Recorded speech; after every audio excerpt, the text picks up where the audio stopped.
People go to the comedy club to hear things that they haven't got the guts to say. No one in the audience complained, but it got cut. I lost everything. 60,000 people signed a petition to get my TV show cancelled. At the time, I had 5.6 million followers. So other celebrities were like, how can you represent him? Do they want me to kill myself? Well, I think they do want that. I get that from journalists. Oh, you're still around. As opposed to what, mate? It's my whole identity now, being free of mainstream media. Can't stand the BBC, and I truly could say that I hate them with a passion just because of the way that they report, how biased they are. It would have been better for me if I was caught kiddie fiddling than making jokes. Do you regret apologising? Oh my God, it's the worst thing you can do.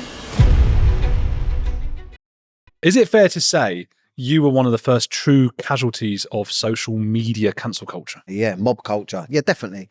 I think so. And it used to be something happened around 2014 when I lost my TV show. Online petition was circulated, 60,000 people signed it. ITV cancelled me. I used to be quite ashamed of it. In fact, for many years, I sort of buried my head at the bottom of a bottle. But now I kind of wear that badge with pride.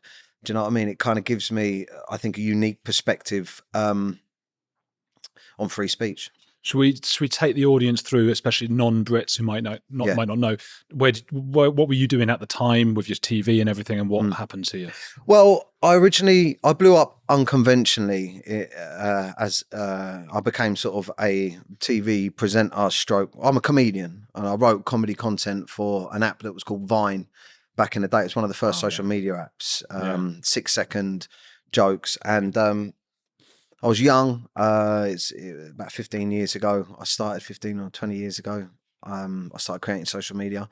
I lived on my own. It was through my sort of youth days, and I really emphasized lad culture. I was surrounded by lads, and my perception of the world was through the eyes of a young lad, and I really exaggerated lad culture. You know, I tried to create a character called Dapper Laughs that always kind of lost when he was in the pursuit of women. And I pushed the boundaries quite hard on the comedy. It was hard hitting stuff, very much like Ali G. Yeah, if you remember Ali G, Sacha Baron Cohen done Ali G. He was around that same sort of era, in fact. And I grew on social media, on Vine. I became one of the biggest Vine stars in the UK. Subsequently, I was one of the first in the UK to hit 1 million on Facebook, and I blew up on Snapchat, and it sort of snowballed from there, Instagram. And I got an agent, and then I started doing club appearances, and then we pitched a TV show to ITV, and then the producers that made Celebrity Juice, they passed that pitch to them. They developed the pitch, and then once ITV were happy with it, we shot it, and that TV show went out called Dapper Laughs on the Pool. Yeah, where I took sort of no-hopers, lads that couldn't meet girls, and taught them how to pull, or meet women. It's like a dating show, but it was mixed in with loads of sketches from Dapper Laughs.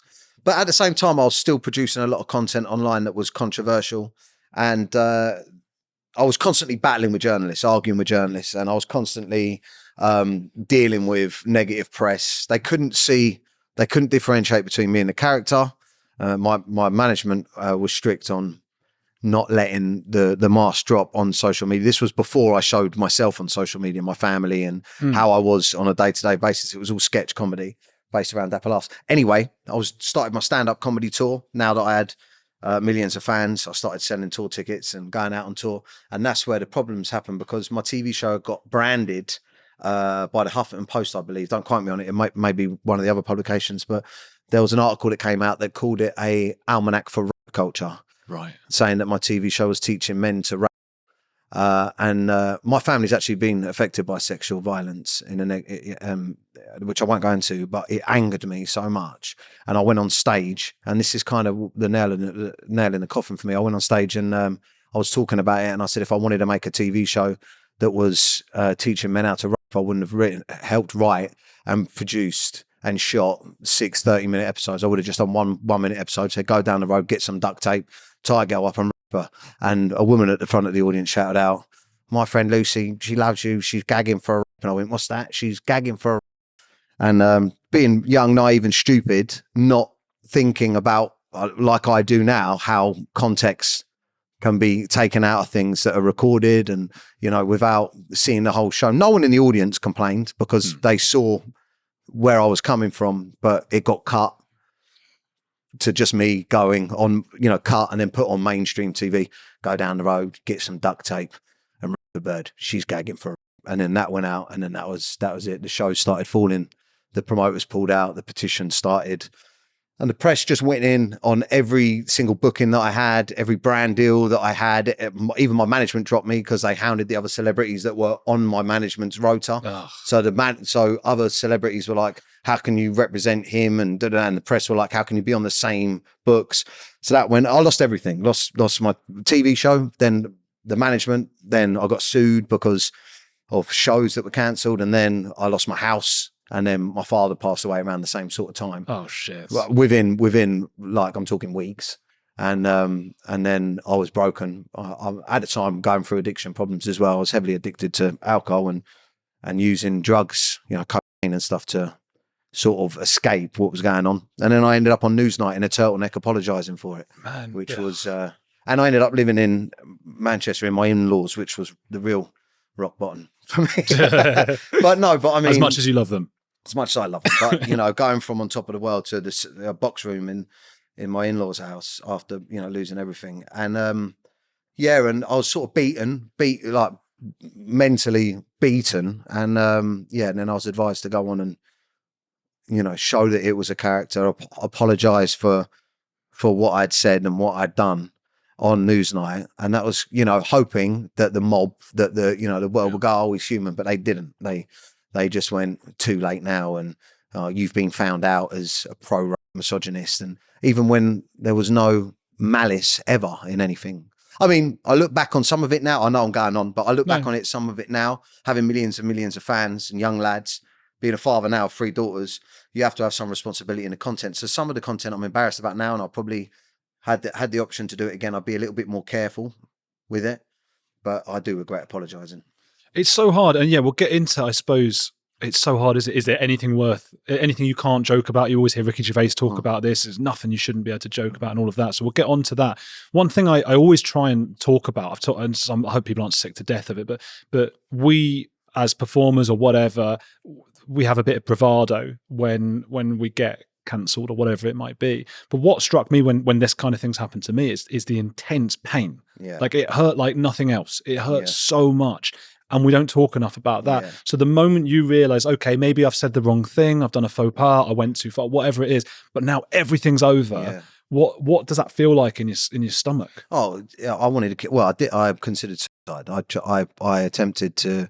If I got to a stage so much that I couldn't cope with life, and I was using so much coke to escape. In the end, I ended up breaking up with my partner when she was pregnant, and it was so much. I felt like I'd destroyed my life, and there was a lot of self-loathing and hatred towards myself, and plus not being able to cope with walking down the street with people looking at me because it was plastered all over the news. And not just that, reading every single day for a good year or 2 years, a couple of years at least, social media. Every time I posted anything, rapist, pro-rape, all that, and the press, and then going through these weird phases of believing what the press was saying. Maybe I am like that. Maybe it's hard, and ultimately I came to a dark place where I considered taking my own life in the midst of a really dark night, drug fueled, and I ended up ringing the Samaritans. And ultimately now, when I look back, all of that stuff it feeds into a lot of work I do now for suicide prevention and men's mental health and sobriety. So there's a positive to come out of it, but I'm very lucky that I didn't take my own life back then, because it was too much. That is too much. What you're saying about you're worried that people are going to recognize you and all that. It might be that only 1 in every 10,000 people actually knows who you are. Maybe they actually like you. Well, it's not just that. It's walking into a pub and seeing people turn around and looking at you, and you're paranoid anyway. And then you think, do they like me or don't they like me? And I suffer with ADHD, so my mind, if there's a thought process that I know how to do it now, I can shake negative thought processes. But back then I couldn't, especially drinking and everything. I was a mess for a long time. Yeah. Is there something of a relief now in realizing sometime after the initial cancellation that you can actually survive outside of that mainstream media? Yeah, I think it's more than a relief. It's like it's my whole identity now, being free of mainstream media. I think like recently I sold for the first time in 10 years. It's a crazy journey, but I had to get sober, I think, before I felt like I deserved a second crack at anything, or maybe the universe or karma or whatever. But I got sober and things started falling into place for me. And for the first time in 10 years, I got offered the opportunity to do a tour again. And it started off with a few shows that turned into like 10, 15. And then I was worried if people were going to buy the tickets. I mean, I've been prolific on social media, creating loads of different characters. I've got Kid Frankie, Jim and Steve that talk about, you know, it's like political satire. I've got characters like the Sesh Gremlin that sort of encapture addiction. I created all these other characters. I've been prolific in my own right on my own platform for the last 10 years, but being out there doing comedy in venues that were too scared to take me, it's been so long. And I didn't know if the venues would take me, and many of them didn't, but a few of them did. And I didn't know if people would buy tickets. But in the end, we sold out 33 shows and 25,000 tickets this year. Wow. Yeah. And, you know, over the last 6 months, I've been doing, I've done 33 shows back to back, and they've just extended the tour for another 25. How much do tickets go for? 25 quid. I'll do about 50,000. Yeah. It's about £500,000 in ticket sales. Yeah. So that's what it's about. Yeah.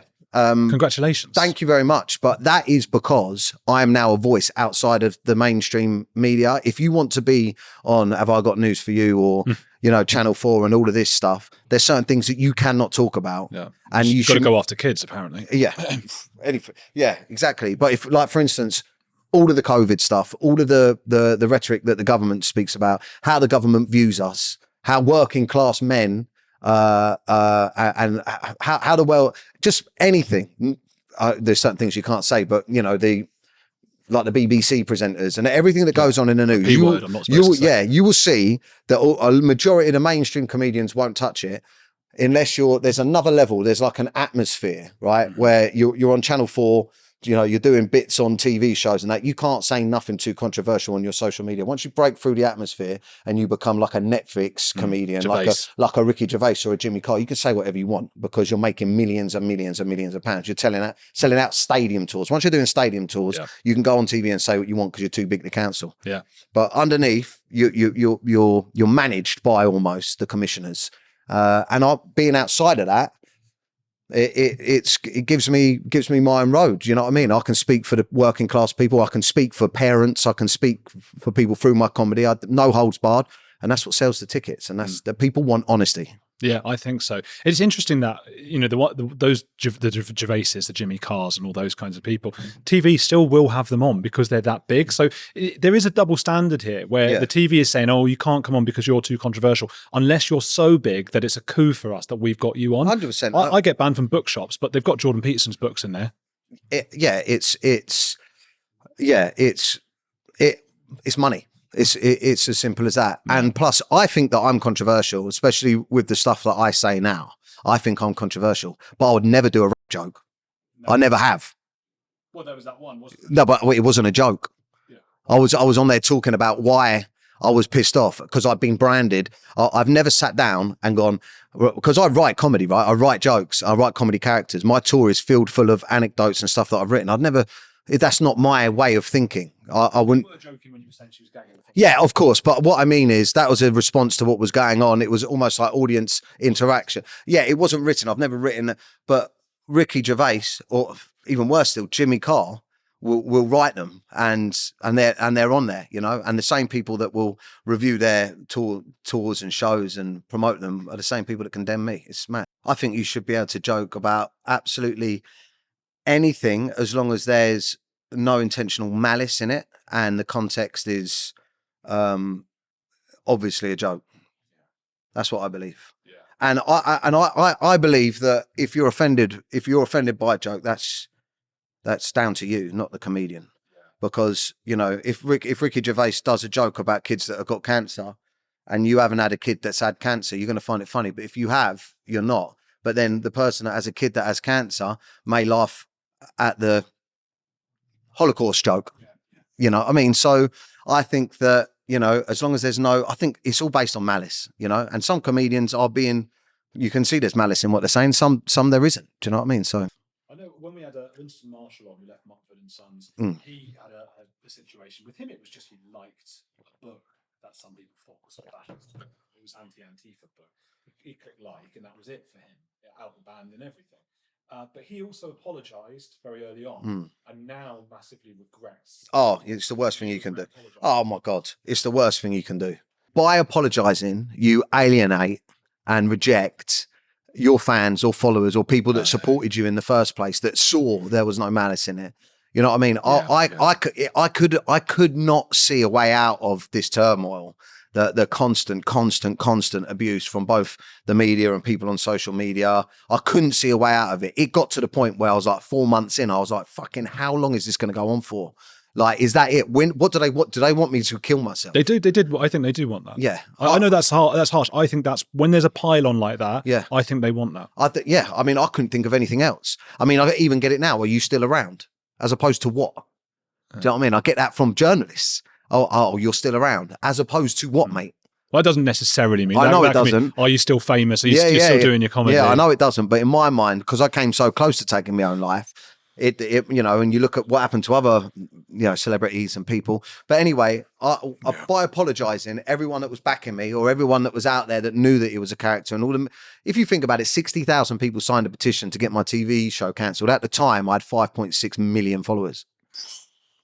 That's mad. They say that one of the worst things that can happen to people. Will Storrs, a guest who came on, he wrote something called The Status Game, and he said the fastest route to wanting to end your own life is going from a high status position very quickly dropping to low status, and that's what happened to you. Yeah, and that's how addiction. I think that's how addiction is formed when you're trapped inside your own skin, when you're trapped inside a body and you're someone that you don't want to be. Yeah. You're trying to escape that. And that addiction, man, because it's what they say about alcoholism, isn't it? That you're just you're borrowing time from tomorrow for now. So you feel good in that moment, and then that next day you're just awful. For me, I was looking for ways to still enjoy my life and not be me. And when I was out of me nut, then I was like, that's all. The feeling of being out of my nut was better than the feeling of being just myself, and that escalated for a good 10 years. Man. There were articles written about you. Should Dapper Laughs even be on TV? What does it say to you about the mainstream or legacy media idea of what TV is? Should he even be on TV? What is TV to these people? Some sort of gatekeeper thing? Yeah, it's classism. I mean, I'm a firm believer that working class voices are considered dumb and uneducated and that we don't have anything to offer. It's the same in theatre as well as it is in comedy, and especially in TV. There's very few working class comedians that have broke through and become huge. Do you know what I mean? And I believe that that's because they don't think that we are intelligent enough to be being ironic with our comedy. Whereas if I was to do a rape joke with my accent, that they're like, oh my God, he wants to rape. But when Jimmy Carr does a rape joke, they're like, well, he's highly educated. He's clearly being ironic. Sacha Baron Cohen. Yeah, Sacha Baron Cohen. That's clearly a character. Yeah. Do you know what I mean? Yeah. But so I believe that there's a lot of classism in it as well. But also when I blew up, I think a problem was the power they didn't understand, or it was very new to them, the power of social media at the time. Yeah. And I was arguing with journalists, and I was arguing back with commissioners and TV channels. Well, good on you. Yeah. But ultimately it was to my own detriment. But before I got cancelled, you know, I had the BBC, and this is one of the reasons why I can't stand the BBC, and I truly could say that I hate them with a passion, just because of the way that they report, how biased they are, and the way that they treat people. And you know, when they're not holier than holy themselves as an organisation, and what they've tried to hide while outing people like myself for maybe pushing the line too far, the stuff that they've tried to protect in-house. Same with ITV and Philip Schofield and stuff like that. I really went in on them situations. Yeah, I really did, because I was like, how do these organisations and people have the nuts to pile on top of me and push me out, you know, to save their own skin, but will hide clear abuse in order to save their own skin as well. And I wanted to be vocal about that. And the BBC once, which really tipped me over the edge, which kind of set me against them, so to speak, or gave me the inspiration to jump on their mistakes and make content out of them when I could, was there was like some sports event where they had Test Daly and Vernon Kay, I think, and they said, Tess is laughing and Vernon is looking very dapper.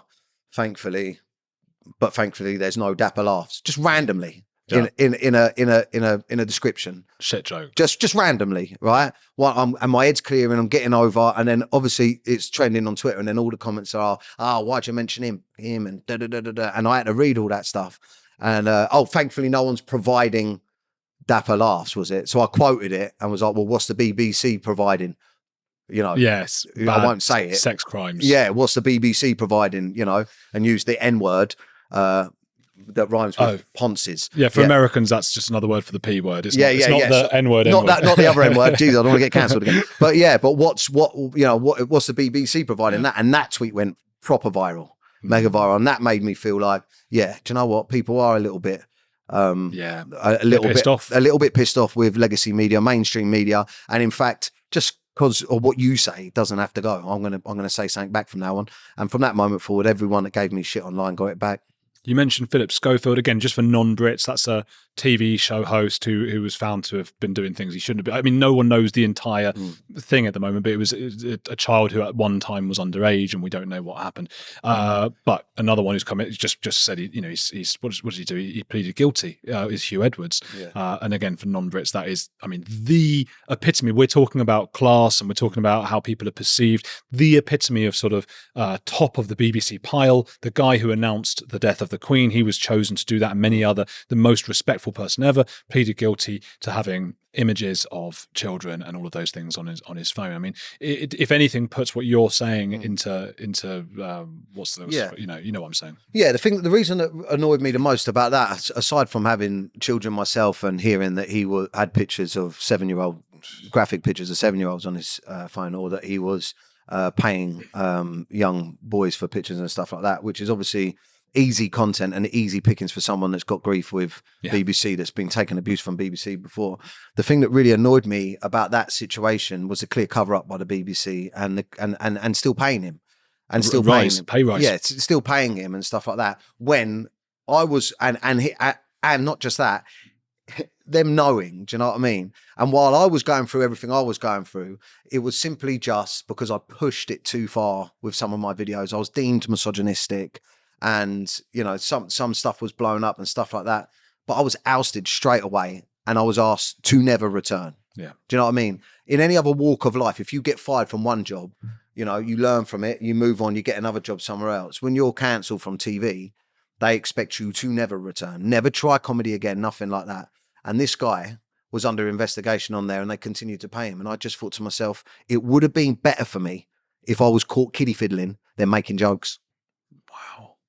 The response from the media and from the people out there probably would have been more lenient if I was caught texting underage kids or had pictures than actually telling jokes about it. There's still your point though, isn't it, about the class issue?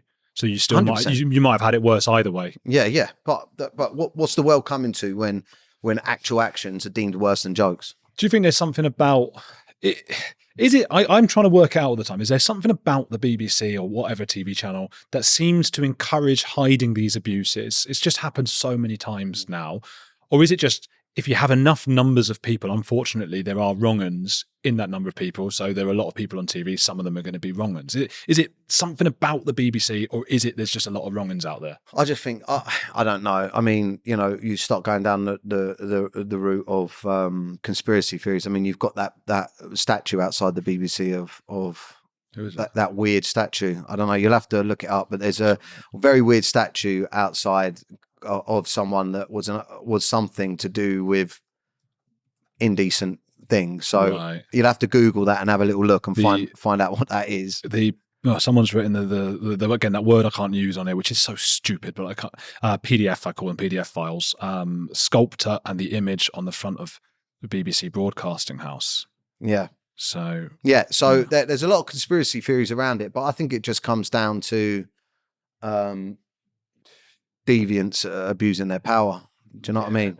Yeah, probably a higher percentage of people who get that high up in their careers might be psychopaths. Yeah, and because they would just stop at nothing to get what they want. Yeah, and then they get protected because people. I mean, most people don't care. we all act like they don't care. I think they don't care. They think, oh gosh, Hugh Edwards might have done this stuff, but they go, oh, but I do have a job because of his job, so they don't say anything. They don't want to lose their own job. They don't want to put their own neck on the line and say something. And over years and years and years, Savile, that was what was happening with Savile. Very few people wanted to speak up because they might lose their own job. And well, that's showbiz, isn't it? You know, you feel so privileged to be involved in it, and it's so hard to get into that people don't want to do anything to fuck it up, and that's where I went wrong. Does it wind you up though when you see that with Hugh Edwards? It infuriates me. Yeah, it infuriates me. It infuriates me that there is such just, I don't know. It's just so for me. It just, my whole experience with the TV world was so different to what I see now, and how people are treated. I mean, even Philip Schofield. You know, when all of that was going on, I before he got fired, I put a tweet up where I was looking out the window because it was common knowledge for months and months and months what was going on Twitter and everywhere else. And I kept getting tagged in things. I kept getting railed up by it because it's like ITV let you go, but he's still there. Yeah. And I was getting railed up by it. And weirdly enough, I don't know if I played any part in it, but like 2 days before ITV put a statement out and he was fired or whatever, I put a picture of me looking out the window on a train sat here wondering how I lost my job on ITV, but Philip Schofield's still there. And it went like 5-6 million views, like going wild. And then it really sort of kicked off. And I just thought to myself, yeah, see, everyone's thinking it. Everyone's thinking what I'm thinking. How can you be on a TV show where people know that you've brought in someone that you knew since he was underage, and now something's going on, not just that, coming out as gay to cover up something that's going to come out clearly, bad. You know, and then playing the mental health card and people having sympathy for him for mental health. Where was all of that stuff for me over a joke? I know it's not the same, but I was like, it was literally, everyone was like, get rid of him at any cost, get him off. Who cares what he's going through?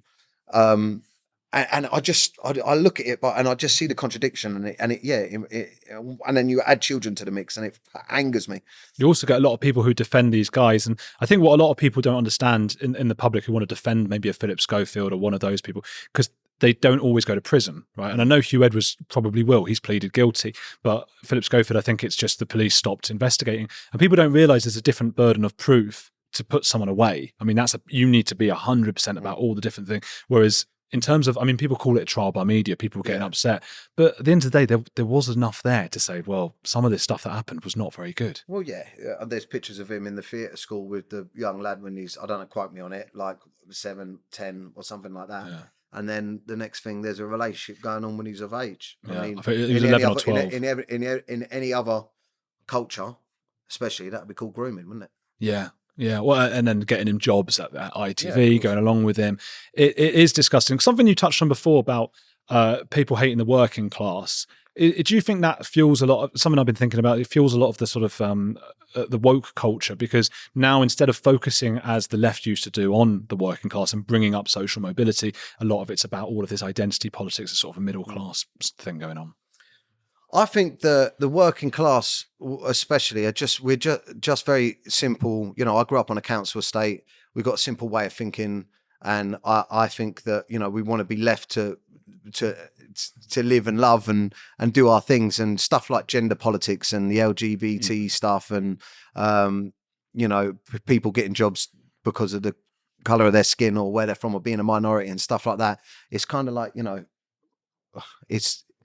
it just seems insane sometimes to have to deal with all of this crazy stuff that's going on in the world when majority of working class people are worried about how they're going to pay their rent or losing their house, or at the moment with the current state of the country, you know, interest rates going up and like real legitimate problems that are going on, you know, with everything that's happening with the riots or just serious legitimate problems. And then you got to argue with someone about whether or not you can use certain words or what you're saying, or, you know, banter was a big one when I was going through what I was going through. You know, they're trying to ban banter and men being men, and, you know, and it's just like, what planet are you living on? Like, there's real stuff going on here. Some of us got to pick between eating and eating. Yeah. Do you know what I mean? Yeah. Well, right now, again, people outside the UK might not know, but there are just riots taking over the country on all sides politically, it seems. At the moment, there is a lot of sort of right-wing or thought of as right-wing, white, working-class people.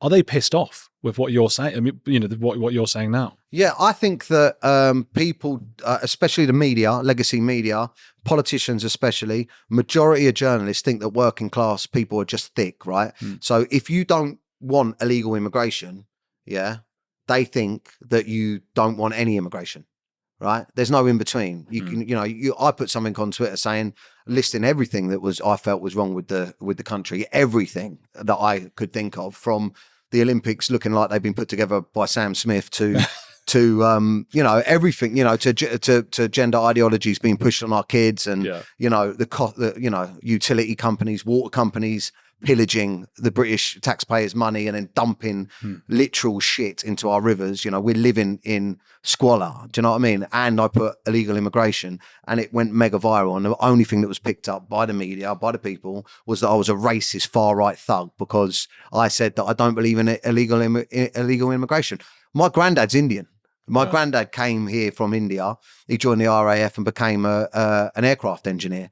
You know, a quarter of my family came to the UK and helped rebuild it after the Second World War. You know, in that movement. So I'm a firm believer that immigration is actually the backbone of the UK, and there's beautiful families of all diversities that help the UK come together. You can see it in my friends and my family. But what I don't want or approve of or want more of is random men getting off boats unchecked, coming into the country and mixing with my 3 daughters. Yeah, I just don't. And I've got a message for everyone that's out there, because there's quite a lot of people that are out there that don't have children, that are like screaming and shouting, there's nothing wrong with the boats and illegal immigration. You know, and then someone like me goes, well, I don't approve of illegal immigration. They go, well, you're racist. I go, well, I'm not, because my granddad's Indian, and actually I approve of immigration. It's the illegal immigration that scares the majority of people, and that's why they're out protesting. And I just feel like saying to them, right, okay, would you let one of these men come and live with you in your house and your family, unchecked, not knowing where he's from, who he is, or what his background is? Would you let him come and live with your family and mix with your kids?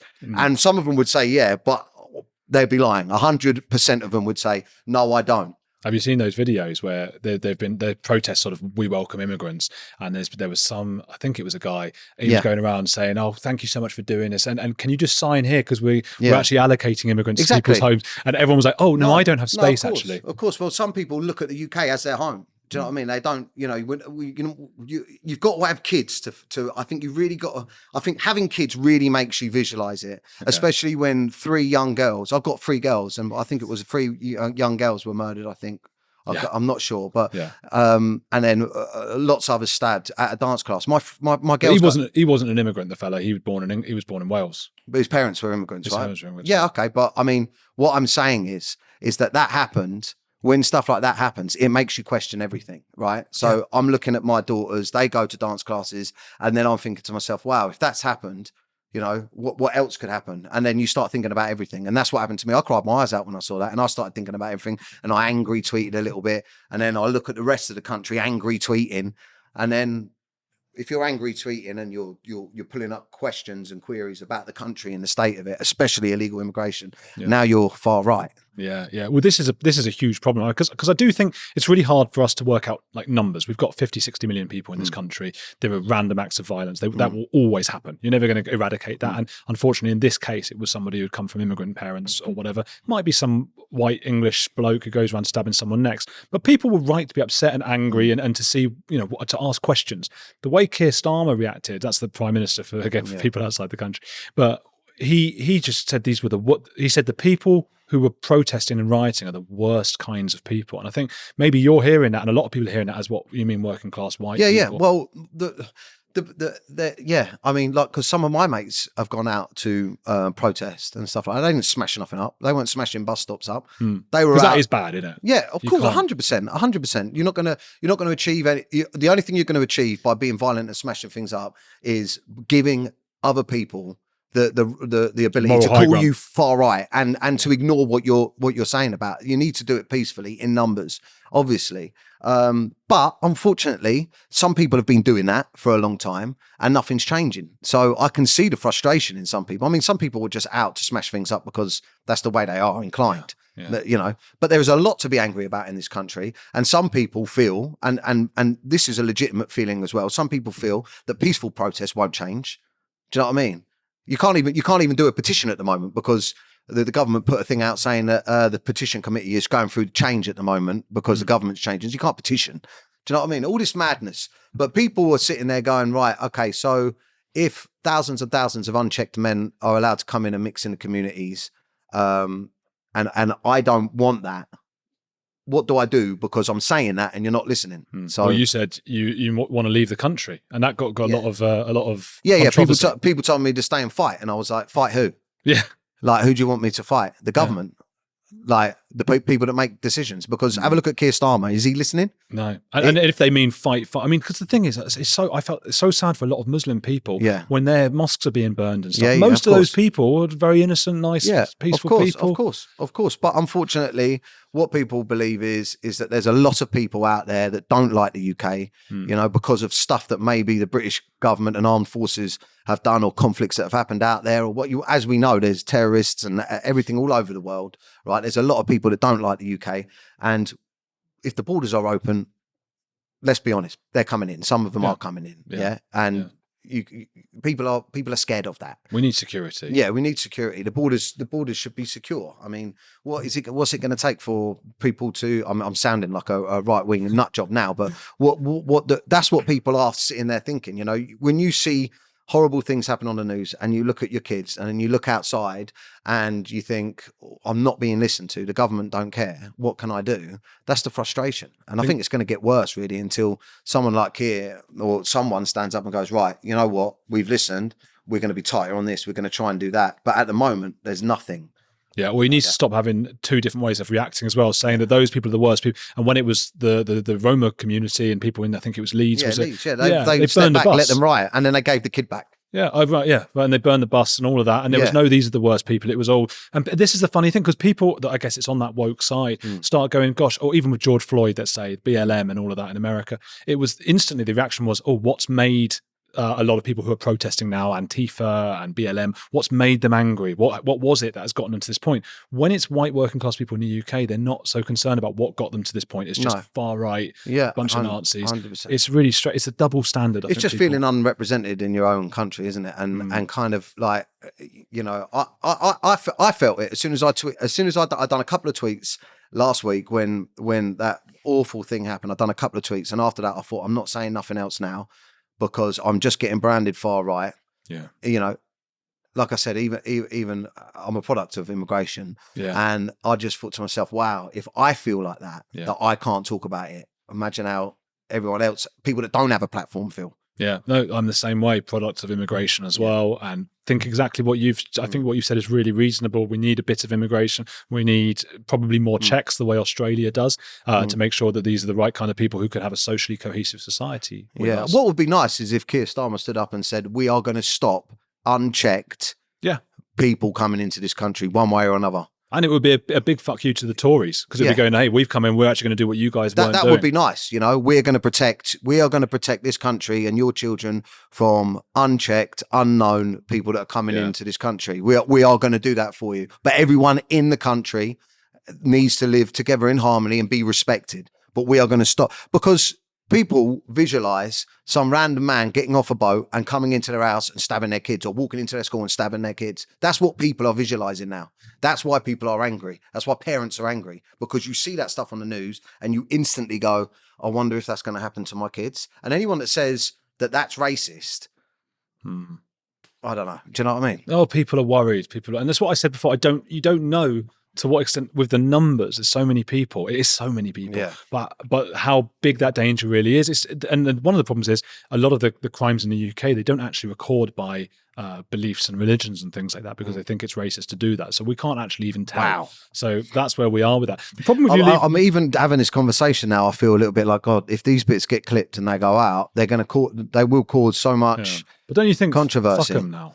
Well, yeah, I just think like I've got to be honest with how I feel, and I owe that to myself, you know what I mean? But you always do worry, oh, right, if this is clipped a certain way and a certain thing goes out, that how it's going to be portrayed. But that to me is the problem. I look at that and go, wow, that's the world we're living in now, that having an honest opinion and free speech is actually scary. People will deliberately twist it. Yeah, and that's why. And what does that say about how this country is going to turn out when genuine people that have concerns and fears will not speak up about them in the fear of backlash? Yeah. Where does that take us?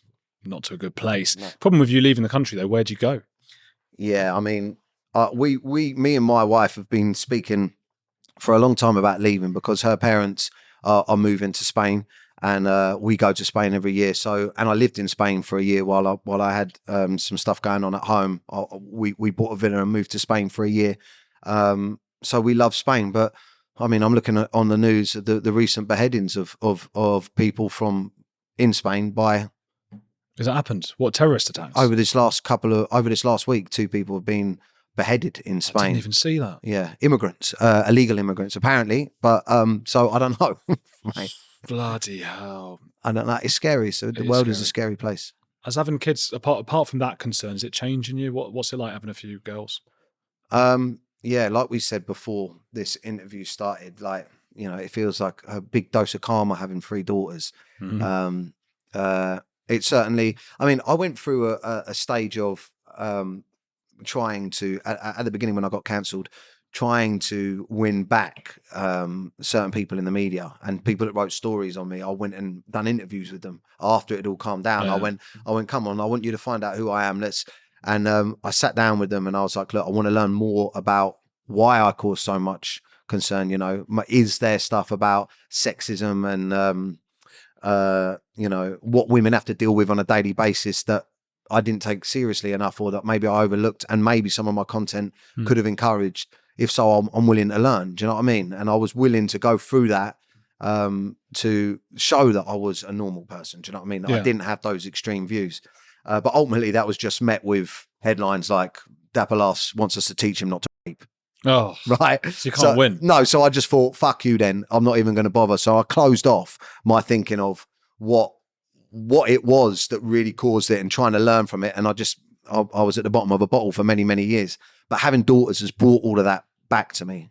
Having daughters has brought that learning and trying to look at things from a different perspective, and now seeing how some of the content I put out there and what went wrong. And it's been a great process to go through, a hard one, because there is a lot that I look back on that I do regret, and I would change. But I also look back and think, well, you was a twat 10 years ago. Who wasn't? Do you know what I mean? You have to learn and go through this process.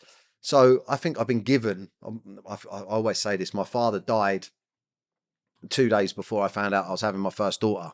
Wow. Yeah. So I feel like he had a hand in it, not literally, Yeah. but I mean, like, I feel like he had a hand in it, and I feel like this is why I've been given 3 daughters now, to completely change my view and perspective on how the world is. Like, I can see the world through these girls' eyes, because I look at it through their eyes now. I'm like, wow, shit. Would I want them to meet someone like that character I was creating back in the day? Do I want that? Do I want that content out there and and all this stuff? So it's a deep learning curve. It's a little bit like that thing in the 90s of, there was like Mortal Kombat and stuff. And is that going to make people violent? And I suppose it's about, are people or were people watching you going, oh, he's making horrible jokes in character about women, so now I'm going to treat women badly. Yeah. I would like to think, I might be wrong about this, those guys were going to treat women badly anyway, and they were looking for an excuse. I don't know. I mean, I think the easy route out of that would be for me to say that I didn't incite anything like that, but I think that would be a bit naive.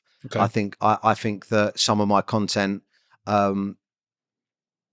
people wouldn't be able to differentiate between what was character-based satire and real stuff. I'm looking back on it, and I think that there probably was lads that went, yeah, mate, that is funny, I'm going to do that. There definitely was. There must have been, because of the sheer numbers of it.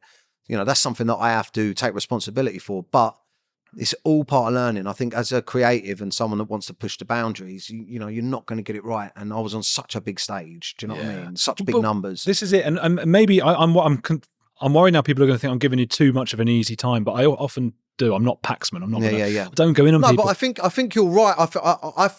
I don't know, but you know, I'd like to think that if someone was going to go out and treat women like that, it wouldn't be because of my content. It would be because that's just the way they are. Yeah, there are decent and indecent people. I had a lot of catchphrases and stuff that was in it that I'm sure that lads started using and stuff like that. So I have to hold my hands up and take some responsibility. There wouldn't have been such widespread kickoff if there wasn't an element of it that was a bit too far. I think some of the guilt comes. I look at Russell Brand, right, and I look at he was making all these kinds of jokes as well. And another one who did, I think he was just so big that he was uncancelable because he was definitely saying things as bad as you were or worse. Simon Amstel, I'm a big fan of his. He says really, you know, on the edge of you know, too far things, and he seemed all right out of it. So I think you know, there is a feeling that we lift people up in our society, and at that time we were actually sort of lifting Russell Brand up. He was saying, you know, what he's accused of doing. He's saying it on stage. People are clapping, laughing. Yeah, he was a sex addict, wasn't he? And that's what his whole thing was about. Yeah, we all lifted him up. Everyone laughed, and then suddenly the society changed. And you're right, in a good way. People started to become more aware that, hey, you know, what women have to go through is actually really difficult,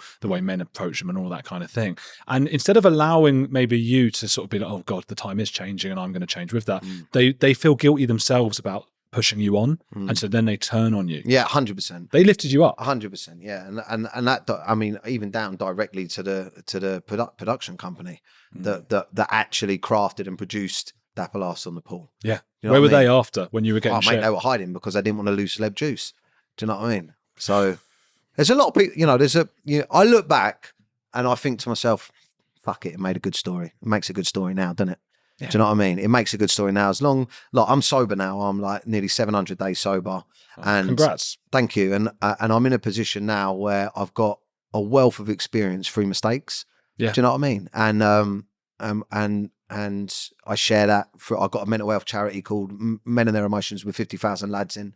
And we all talk in there. I'm trying to use my platform for more positive things, but using the mistakes and stuff that I went through as content as well, you know, shedding light on dark situations through comedy. So there's a pro that comes out of it. But do you speak to a lot of young men, and do you feel like you're able to help? And maybe those are men who might have gone on the wrong path, taken the wrong path, and maybe treated women badly. They might have attacked women or whatever, and you can help them. That's a tough one because I've never attacked a woman. Do you know what I mean? And I've never. No, I'm not suggesting you have. No, I know. But I mean, I think that I learn online. I think that I learned publicly. You know, I think I was beaten up and whipped and bent into shape publicly, which is enough for my audience to have seen. Careful what you say. That stuff isn't right. You know, and then my audience, which I still get millions of views every day, my audience seeing me with my daughters and what's important to me, you know, being sober, being a good husband, being a good father. I don't care what anyone writes about me in the press. I used to lash out, I think, at journalists and stuff like that because I wasn't living a very good life. You know, behind the scenes, I was taking drugs and I didn't care. And there was, my moral compass maybe was a bit skewed. But now when I see stuff written about me or people have an opinion, it doesn't really affect me as much because I'm kind of like, I know I'm being a good dad and setting a good example with the kids, you know. What about the boys you work with at like the charity and all that? Is that something, or like just boys in general that you're seeing? Yeah, I mean, I had a real close call with suicide where I was gonna cut my own wrists, and the only thing that stopped me was my dealer's carpet was white, and I didn't want to ruin his carpet. Mate. And I know it's and subsequently I've written a film about it actually, which we're in the process of producing. But not just that, in my friendship group alone, one of my friends he did the he took his own life. And 10 years later, another friend in the same group done the same thing on the same tree. And I was training for a fight where I was raising money for charity. And my trainer, when that happened, it affected everyone. And I was quite intense into that. And then my best friend, his cousin, took his own life. And then as soon as I opened Pandora's box and created this charity called Men and Their Emotions, where it's a Facebook group where men can just talk about what's going on, I suddenly realized, you know, every week I get a message from someone, my friend, that has taken their own life, and it kind of just really seemed to all fall into place that it was something that I needed to work on and do something with. And that combined with my sobriety podcast, which is heavily to do with suicide as well, because a lot of people that are just blown away with drink and drugs, just can't see a way out. So sorry to make it depressing, but that's a big focus of the work I do now. And I think that's a positive thing because I grew a massive audience of lads, right? Yeah. Yeah. And then you're sort of helping them out now. Yeah. Helping them go down the right Trying path. to. I've got one more question for you, but first tell me about your podcast, where people can follow you and that. Menace to Sobriety is when I went sober, I mean, I was like a heavy sesh drinker. Do you drink much yourself? No. I university dabbled in the things you're not supposed to say on YouTube, Right? Okay, but not so much alcohol. I don't know what it just bloated, everything hurt, headaches, and all that stuff. I was quite a session drinker, and I never thought I had a problem with alcohol and drugs because I could have a few days off it, when I was hungover or on a come down.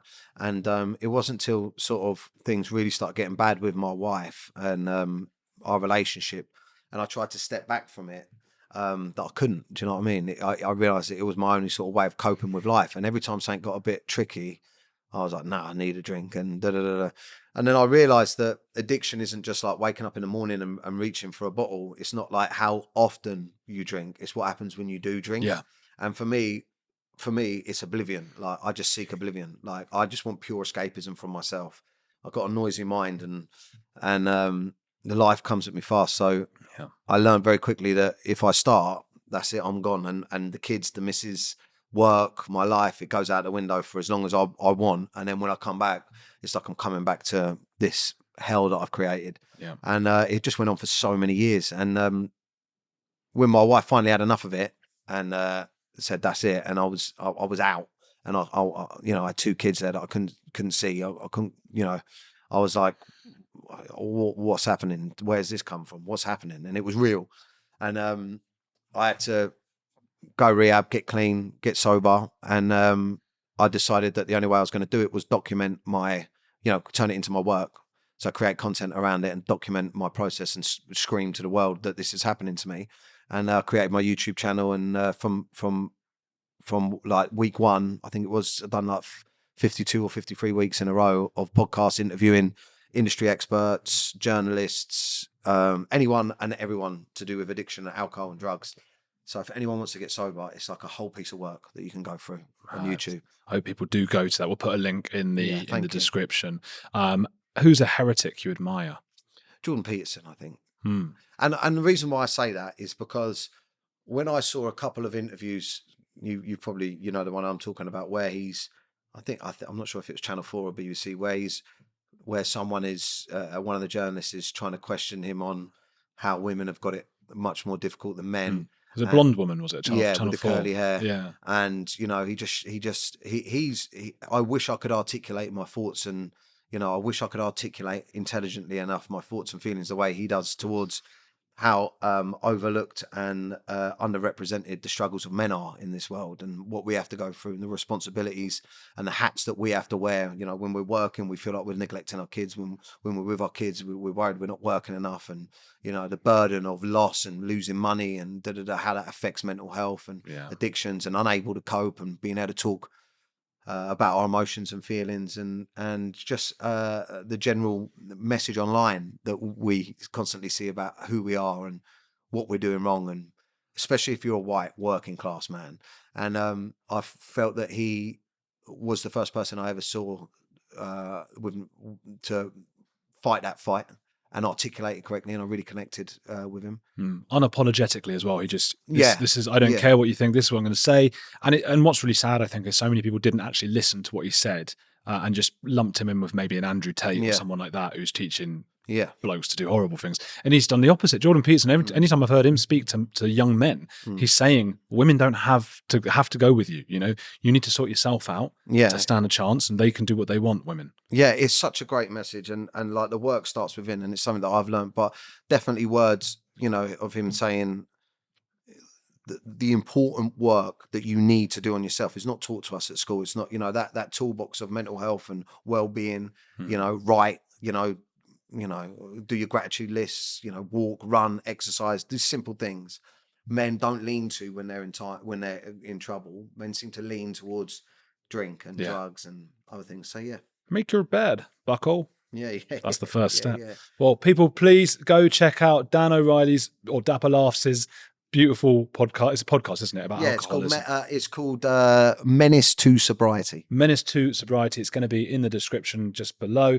Do give it a go because it's so important to so many people, and he's given up his time to come here. So please do go check that out. Follow him on X and all of those things. Keep watching this channel. Hit the like button below, and there's more stuff here for you to see. Thank you.